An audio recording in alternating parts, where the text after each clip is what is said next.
नमस्कार, बुलेटिन में आपका स्वागत है। आपके साथ मैं हूं जीनत सिद्दीकी। शुरुआत करेंगे खबरों की। पूर्वांचल की बात करते हैं। पहले पूर्वांचल दौरे पर आज प्रधानमंत्री मोदी गोरखपुर में आज 3 बड़े प्रोजेक्ट्स का वो लोकार्पण करेंगे। खाद कारखाने की बात करेंगे, एम्स की बात करेंगे और ICMR सेंटर का वो उद्घाटन करने वाले हैं। 8,603 करोड़ की लागत से बना है गोरखपुर फर्टिलाइजर प्लांट। पूर्वांचल को पहले एम्स की सौगात भी मिलने वाली है और गोरखपुर में अगर हम बात करें तो ICM सेंटर का भी वो लोकार्पण करेंगे। जापानी इंसेफेलाइटिस जैसी बीमारियों से लड़ने में आसानी होगी। जब हम गोरखपुर एम्स की बात करते हैं तो आप ये समझिए, न सिर्फ उत्तर प्रदेश पूर्वांचल का हिस्सा बल्कि बिहार का भी एक बहुत बड़ा हिस्सा इससे प्रभावित होगा, उसे भी इसका फायदा होगा। तो आज पूर्वांचल में बड़ी सौगातें मिलने वाली हैं।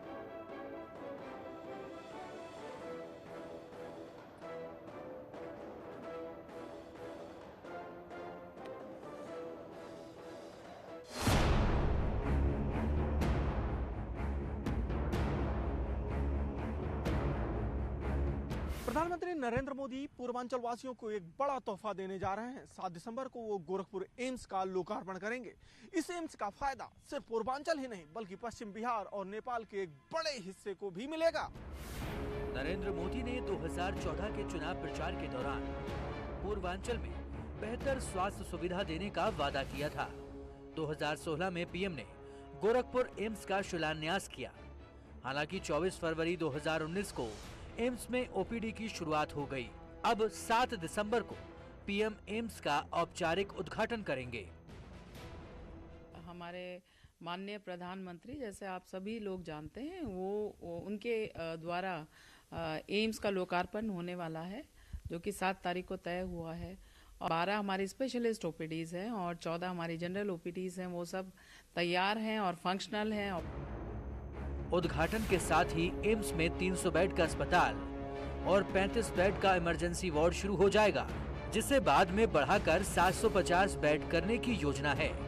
यहाँ 14 जनरल OPD और 12 स्पेशल OPD की सुविधा है। 16 ऑपरेशन थिएटर बनाए गए हैं, जिसमें 2 इमरजेंसी इस्तेमाल के लिए होंगे। 83 नई फैकल्टी के साथ 100 जूनियर और सीनियर डॉक्टर यहाँ पर आ चुके हैं। 165 से ज्यादा पैरामेडिकल स्टाफ है। इसके साथ आने वाले परिजनों को कोई परेशानी ना हो, इसके लिए एम्स में ही रैन बसेरा खोला गया है। ये बेहद ही सस्ते दर पे लोगों को उपलब्ध होगा और इसमें सारी सुविधाएं मिलेंगी जो एक बढ़िया क्वालिटी होटल में लोगों को मिलती हैं।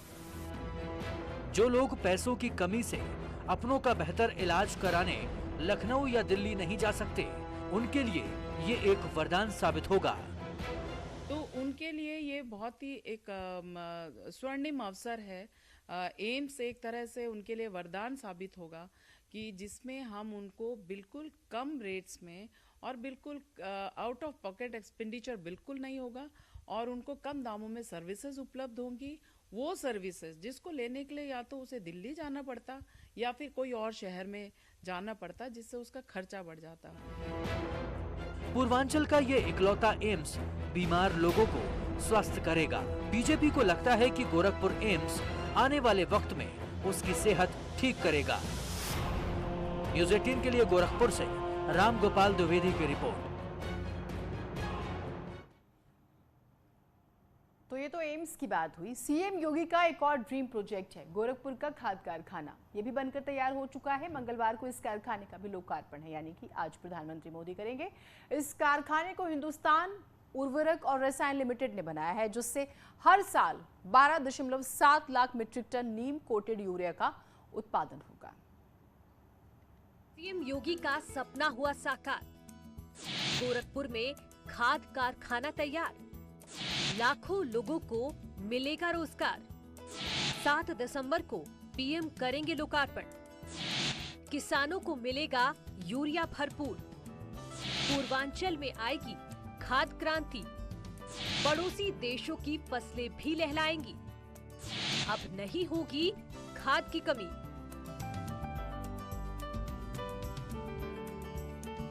गोरखपुर का खाद कारखाना बनकर तैयार हो चुका है।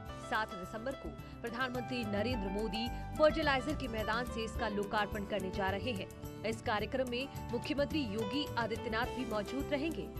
इस कारखाने के संचालन की जिम्मेदारी हिंदुस्तान उर्वरक और रसायन लिमिटेड की है, जिसे बनाने में करीब 8,000 करोड़ रुपए की लागत आई है। हाँ जी, अभी प्लांट पूरी तरीके से तैयार है और हमारे माननीय प्रधानमंत्री जी और आदरणीय मुख्यमंत्री जी ने हमें बताया है कि 7 तारीख को 12 बजे के आसपास उनका संभावित है आगमन, अगर लास्ट मिनट में कोई चेंज नहीं होता है उनके शेड्यूल में, तो हम लोग पूरी तरह तैयार हैं उद्घाटन के लिए। HURL के इस खाद कारखाने की उत्पादन क्षमता प्रतिदिन 3,850 मीट्रिक टन और हर साल 12.7 लाख मीट्रिक टन उर्वरक उत्पादन की है। इससे पूर्वी उत्तर प्रदेश के साथ ही बिहार और यूपी से सटे बाकी राज्यों में नीम कोटेड यूरिया की बड़े पैमाने पर आपूर्ति सुनिश्चित होगी। यही नहीं, आने वाले दिनों में गोरखपुर में बनी यूरिया से पड़ोसी देश नेपाल की फसलें भी लहलाएंगी।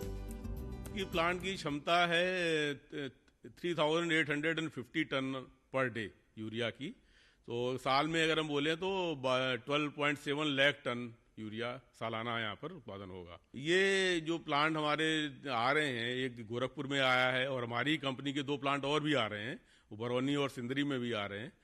तो इन तीनों प्लांटों की इस तरीके से किया गया कि हम पूरी तरीके से आत्मनिर्भर हो जाएंगे। जो हमारा गैप था, जो शॉर्टेज थी कंजम्पशन में और प्रोडक्शन में, वो लगभग पूरा हो जाएगा इन 3 प्लांट के आने के बाद। और 1-2 प्लांट और भी आ रहे हैं, रामागुंडम का आ रहा है, तो हमारा टोटल आत्मनिर्भर हो जाएगा। जो कि हमारी यूरिया हम अभी आयात करते हैं, वो उसका आयात 0 हो जाएगा और हमारा बहुत फॉरेन एक्सचेंज इससे बचेगा। खाद कारखाना बनने के साथ साथ कई रिकॉर्ड भी बने हैं। गोरखपुर के इस खाद कारखाने में जो है कई विश्व रिकॉर्ड बने हैं। उसी में से एक रिकॉर्ड ये है कि यहाँ पे ये आप देख सकते हैं कि विश्व का सबसे ऊंचा पुलिंग टावर बना हुआ है। ये पुलिंग टावर जो है, यहीं से खाद बनने की प्रक्रिया शुरू होगी। ये कैसे कुछ काम करेगा, हमारे साथ पांडे जी हैं, बताएंगे। पांडे जी, ये किस तरीके का काम यहाँ पे होगा और कैसे खाद बनेगी? जैसे कि आप देख पा रहे हैं, जो पुलिंग टावर है, इसकी ऊंचाई लगभग 149.2 मीटर है। तो इसमें क्या है, सबसे ऊपर से जो हमारा हॉट सोल्यूशन जो रहेगा यूरिया का, वो ऊपर से गिरेगा और उसके बाद वो इसकी हाइट इस वजह से ही डिसाइड कर रखे हैं कि जब वो नीचे आएगा तो वो हमको ग्रेनुअल फॉर्म में मिले। नीचे हमारा कन्वेयर बेल्ट स्थापित किया गया है, जिसके द्वारा यहाँ से हम बैगिंग हाउस में जो यूरिया है उसको हम वहाँ पे भेज के उसमें बोरे में बंद करके फिर उसको आगे डिस्पैच में हम भेजा जाएगा। तो इस तरीके से ये डिज़ाइन किया गया है कि हमको यहाँ से कंटिन्यूस ऑपरेशन में चलता रहे और हमको जो यूरिया है वो प्राप्त होता रहे। तो खाद कैसे बनेगा ये तो आपने समझ लिया। अब आपको बताते हैं कि खाद की पैकिंग किस तरह से की जाएगी। जी, वहाँ पे पैकिंग हाउस बनाया जा रहा है और पैकिंग हाउस में क्या है, उससे पहले वो बंकर हमारे पास रहेंगे जिस पे बंकर पे स्टोरेज किया जाएगा। उसके बाद नीचे जो पैकर है, पैकर के द्वारा उसमें बोरों में बंद करके स्टिचिंग होके और फिर जैसे कि रेल सुविधा है और जो रेल मार्ग हो गया और रास्ते के मार्ग द्वारा जो ट्रक के मूवमेंट के द्वारा उसको अलग अलग जगह पे भेजा जाएगा। 1998 में गोरखपुर से तत्कालीन सांसद योगी आदित्यनाथ ने इस कारखाने को शुरू करने के लिए आवाज बुलंद की थी और अब खाद कारखाना फिर से शुरू होने जा रहा है, जिससे न सिर्फ गोरखपुर के विकास को पंख लगेंगे बल्कि बड़ी संख्या में रोजगार पैदा होने के साथ साथ किसानों को आसानी से यूरिया मिल सकेगा। गोरखपुर के इस खाद कारखाने में 12.5 लाख मीट्रिक टन खाद प्रति वर्ष बनाया जाएगा। इतनी खाद से पूर्वांचल के साथ साथ बिहार और पश्चिम बंगाल के भी कुछ जिलों के किसानों को फायदा मिलेगा और उनको आसानी से यूरिया मिल सकेगी। अखिलेश पांडे के साथ रामगोपाल द्विवेदी, न्यूज़ 18 गोरखपुर। तो ये तो पूर्वांचल की बात हुई, अब पश्चिमांचल की बात कर लेते हैं। मेरठ में समाजवादी पार्टी और आरएलडी की आज साझा रैली होगी। इस रैली को संयुक्त परिवर्तन संदेश रैली का नाम दिया गया है। दोपहर 12 बजे से मेरठ के दबथुआ में रैली का आयोजन है। रैली में एसपी अध्यक्ष अखिलेश यादव और आरएलडी के प्रमुख जयंत चौधरी एक साथ पहुंचेंगे। इस रैली में दोनों पार्टियों के बीच गठबंधन और सीट बंटवारे का औपचारिक ऐलान हो जाएगा और माना जा रहा है कि आज की रैली उत्तर प्रदेश के चुनाव में बहुत कुछ तय कर देगी। महारैली आज पश्चिमी यूपी में होने वाली है।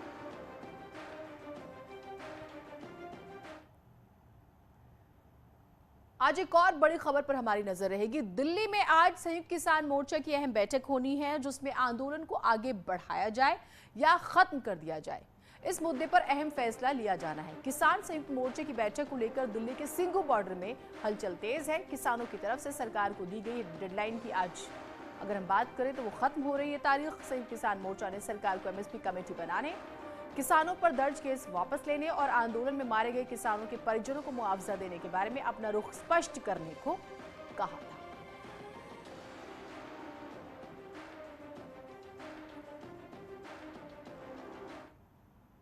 15 दिसंबर से यूपी विधानसभा का सत्र कम दिनों का होगा शीतकालीन सत्र। लेखा अनुदान लाएगी योगी सरकार। 4 महीने के लिए ये लेखा अनुदान आएगा। तो शीतकालीन सत्र का हम जिक्र कर रहे हैं। आपको मालूम है कि 1 महीने बाद तो आप जानते हैं वैसे भी आचार संहिता लागू हो जाएगी। तो बेहद ही महत्वपूर्ण, बेशक से छोटा सत्र है लेकिन इसे बहुत महत्वपूर्ण माना जा रहा है। सरकार 4 महीने के लिए लेखा अनुदान लेकर आएगी।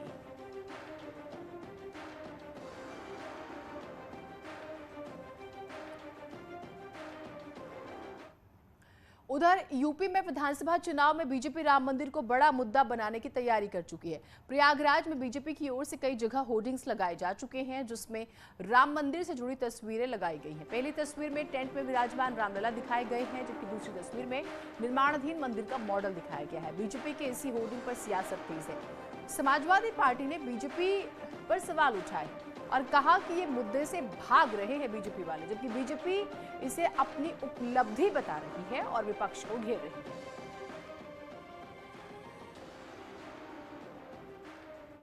विधानसभा का उत्तर प्रदेश का चुनाव एकदम अब 2-4 महीने बाकी हैं, तो बीजेपी वही अपने पुराने एजेंडे पे आ गई। हिंदू मुस्लिम पाकिस्तान, मंदिर मस्जिद शमशान कब्रिस्तान, इसके अलावा और तो कोई एजेंडा है नहीं इनके पास। विकास का कोई एजेंडा है नहीं, बेरोजगारी को दूर करने कोई एजेंडा है नहीं, स्वास्थ्य से लेकर के स्वास्थ्य संबंधी किसी भी कोई तैयारी इनकी है नहीं। के पास अब कोई मुद्दा बचा नहीं और भारतीय जनता पार्टी का शुरू से मानना था कि श्री राम मंदिर अयोध्या का जो मामला है वो भारतीय जनता पार्टी के लिए आस्था का विषय है और सर्वोच्च प्राथमिकता भी है, और जिसको लेकर भारतीय जनता पार्टी लगातार, चाहे वो इलाहाबाद हाई कोर्ट में पैरवी हो, चाहे सुप्रीम कोर्ट में पैरवी हो, भारतीय जनता पार्टी के पैरवी का ही नतीजा है कि सुप्रीम कोर्ट से इसका इतनी जल्दी। एक छोटे से ब्रेक के लिए रुक रहे हैं, कहीं मत जाइएगा।